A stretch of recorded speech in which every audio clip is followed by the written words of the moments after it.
Chapter 22. The Pilgrimage. In the name of Allah, the most gracious, the most merciful. O mankind, fear your Lord and be dutiful to him. Indeed, the earthquake of the hour of judgment is a terrible thing. The day you shall see it, every nursing mother will discard her feeding baby, and every pregnant one will drop her load, and you shall see mankind as in a drunken state, yet they will not be drunken, but severe will be the torment of Allah. And among mankind is he who disputes concerning Allah without knowledge, and follows every rebel disobedient to Allah from amongst the devils. For him, the devil, it is decreed that whoever follows him, he will be misled, and he will drive him to the torment of the fire. O mankind, if you are in doubt about the resurrection, then indeed, we have created you from dust, then from a tiny drop, then from a clot, a piece of thick coagulated blood, and then from a little lump of flesh, some of it formed, and some unformed, that we may make it clear to you, and show you our power and ability to do what we will. And we cause whom we will to remain in the womb for an appointed term. Then we bring you out as infants, then give you growth, that you may reach your age of full strength. And among you there is he who dies young, and among you there is he who is brought back to a miserable old age, so that he knows nothing after having known much. And you see the earth barren, but when we send down water onto it, it is stirred to life. It swells and puts forth every kind of lovely growth. That is because Allah is the truth, and it is he who gives life to the dead, and it is he who is able to do all things. And surely the hour is coming, there is no doubt about it, and certainly Allah will resurrect those who are in the graves. And among men is he who disputes about Allah, without knowledge or guidance, or a book giving light, bending his neck in pride, far astray from the path of Allah. For him there is disgrace in this worldly life, and on the day of resurrection we shall make him taste the torment of burning fire. This is because of what your hands have sent forth, and indeed Allah is not unjust to his slaves. And among mankind is he who worships Allah, as it were, upon the very edge, and in doubt. If good befalls him, he is content with it, but if a trial befalls him, he turns back on his face and reverts back to disbelief after embracing Islam. He loses both this world and the hereafter. That is the evident loss.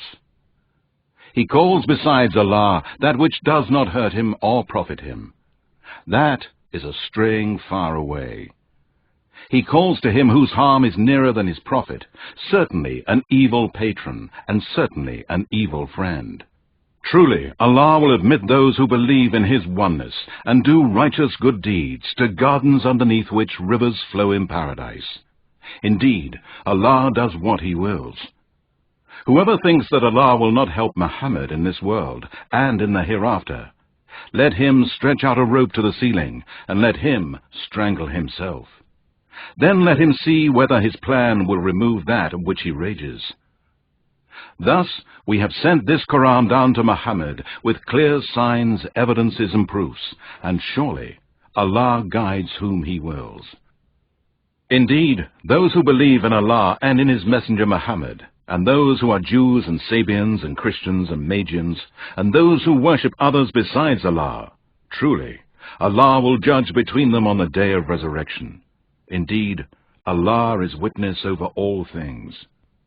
Do you not see that to Allah prostrates whoever is in the heavens, and whoever is on the earth, and the sun, and the moon, and the stars, and the mountains, and the trees, and the moving living creatures, and beasts, and many of mankind? But there are many men on whom the punishment is justified. And whoever Allah disgraces, none can honor him. Indeed, Allah does what he wills.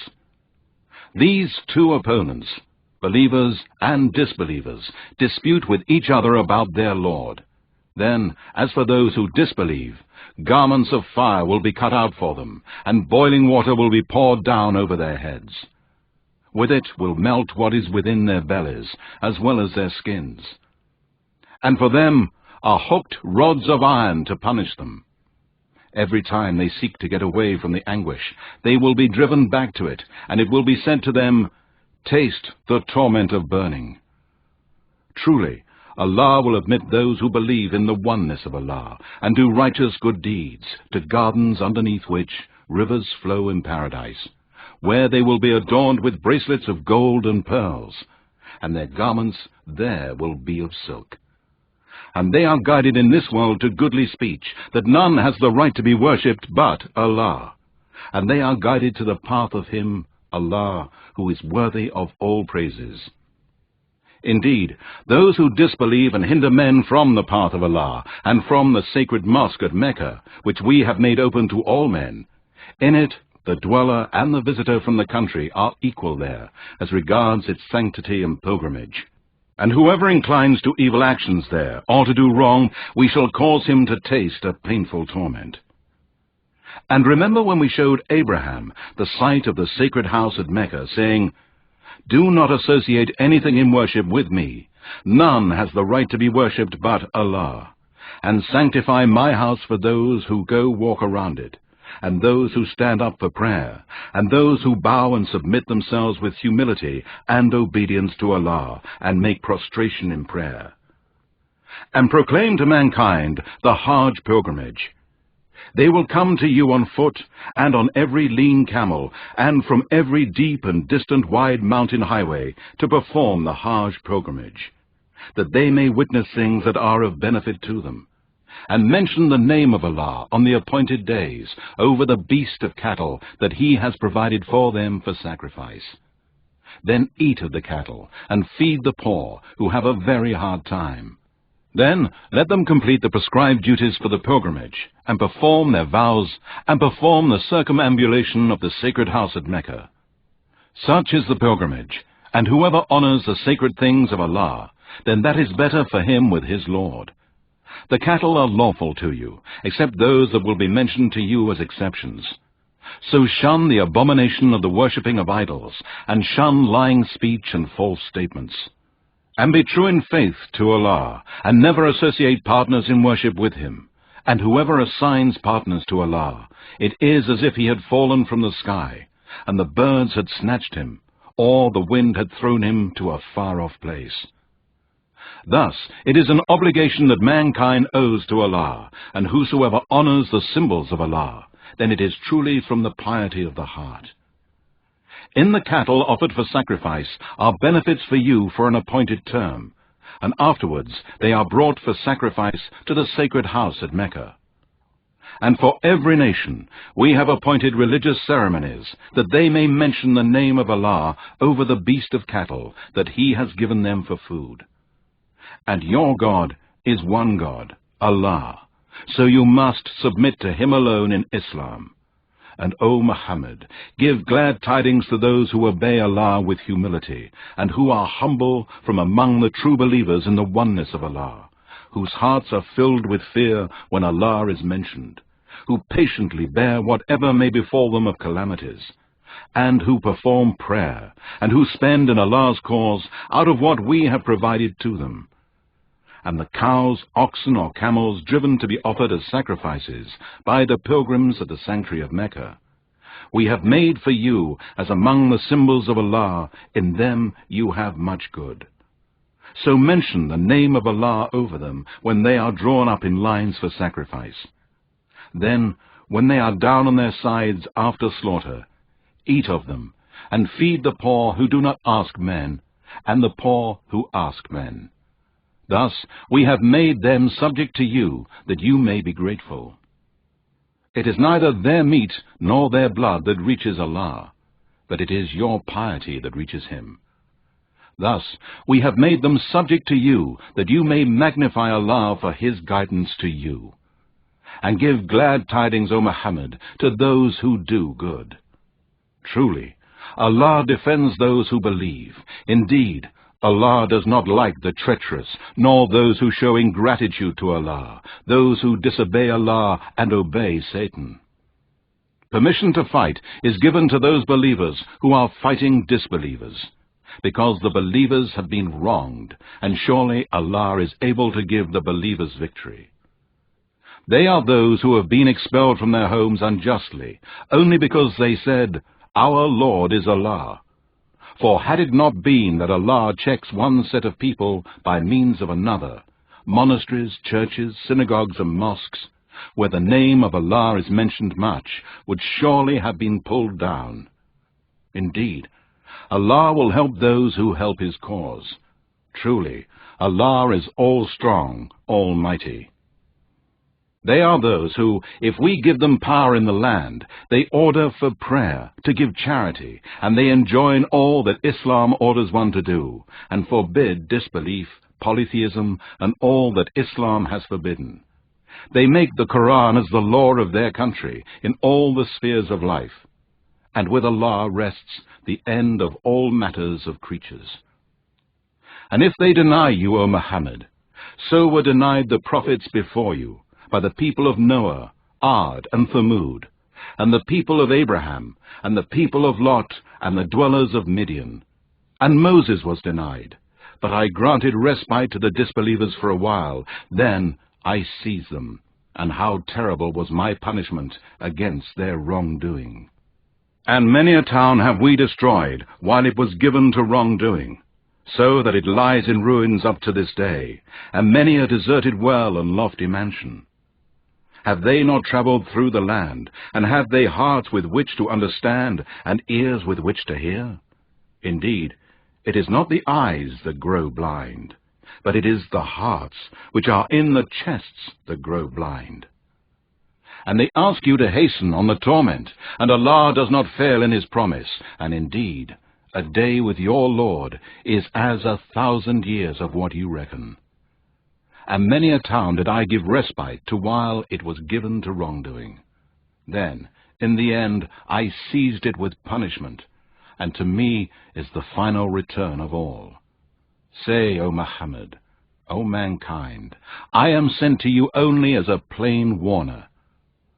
So those who believe in the oneness of Allah and do righteous good deeds, for them is forgiveness and a generous provision in paradise.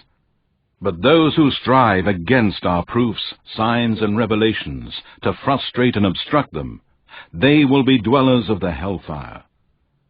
Never did we send a messenger or a prophet before you, but when he recited the revelation, or narrated or spoke, Satan threw some falsehood in it. But Allah abolishes that which Satan throws in. Then Allah establishes His revelations, and Allah is all-knower, all-wise, that He, Allah, may make what is thrown in by Satan a trial for those in whose hearts is a disease of hypocrisy and disbelief, and whose hearts are hardened. And certainly the polytheists and wrongdoers are in opposition and far off from the truth, from Allah's messenger and the believers. And that those who have been given knowledge may know that it, this Quran, is the truth from your Lord, and that they may believe in it, and their hearts may submit to it with humility. And indeed, Allah is the guide of those who believe to the straight path. And those who disbelieve will not cease to be in doubt about this Quran until the hour comes suddenly upon them, or there comes to them the torment of the day of resurrection, after which there will be no night. The sovereignty on that day will be that of Allah. He will judge between them. So those who believed in the oneness of Allah and did righteous good deeds will be in gardens of delight in paradise. And those who disbelieved and denied our verses in this Quran, for them will be a humiliating torment in hell. Those who emigrated in the cause of Allah and afterwards were killed or died, surely Allah will provide a good provision for them. And indeed, it is Allah who is the best of those who make provision. Truly, He will admit them to an entrance with which they shall be well pleased, and Allah is all-knowing, most forbearing. That is so. And whoever has retaliated with the like of that which he was made to suffer, and then has again been wronged, Allah will surely help him. Indeed, Allah is oft pardoning, oft forgiving. That is because Allah merges the night into the day, and He merges the day into the night. And Allah is all-hearer, all-seer. That is because Allah is the truth, the only true God of all that exists, who has no partners or rivals with Him, and whatever the polytheists invoke besides Him, it is falsehood. And indeed, Allah is the Most High, the Most Great. Do you not see that Allah sends down rain from the sky, and then the earth becomes green? Allah is the most kind and courteous, well acquainted with all things. To Him belongs all that is in the heavens and all that is on the earth. And Allah is rich, free of all wants, worthy of all praise. Do you not see that Allah has subjected to you all that is on the earth, and the ships that sail through the sea by His command? He prevents the heavenly bodies from falling into the earth, except by His leave. Allah is, for mankind, full of kindness, most merciful. It is He who gave you life, and will cause you to die, and will again give you life on the day of resurrection. Surely, man is ungrateful. For every nation we have ordained religious ceremonies which they must follow. So let the pagans not dispute with you on the matter of eating the cattle which you slaughter, but invite them to your Lord. Indeed, you, O Muhammad, are on the true straight guidance. And if they argue with you as regards the slaughtering of the sacrifices, say, Allah knows best of what you do. Allah will judge between you on the day of resurrection about that which you used to differ. Do you not know that Allah knows all that is in the heavens and on the earth? Indeed, it is all in the book of decrees. That is easy for Allah. And they worship besides Allah others for which He has sent down no authority, and of which they have no knowledge, and for the wrongdoers, polytheists and disbelievers in the oneness of Allah, there is no helper. And when our clear verses are recited to them, you will notice a denial on the faces of the disbelievers. They are nearly ready to attack with violence those who recite our verses to them. Say, shall I tell you of something worse? The fire of hell, which Allah has promised to those who disbelieve, and worst indeed is that destination. O mankind, a similitude has been coined, so listen to it carefully. Indeed, those on whom you call besides Allah cannot even create a fly, even though they combine together for the purpose. And if the fly snatched away a thing from them, they would have no power to release it. So weak are both the seeker and the sought. They have not valued Allah His rightful estimate. Indeed, Allah is all-strong, almighty. Allah chooses messengers from angels and from men. Allah is all-hearer, all-seer. He knows what is before them and what is behind them, and to Allah return all matters for decision. O you who believe, bow down and prostrate yourselves, and worship your Lord, and do good, that you may be successful. And strive hard in Allah's cause, as you ought to strive, with sincerity and with all your efforts, that His name should be superior. He has chosen you to convey His message to mankind by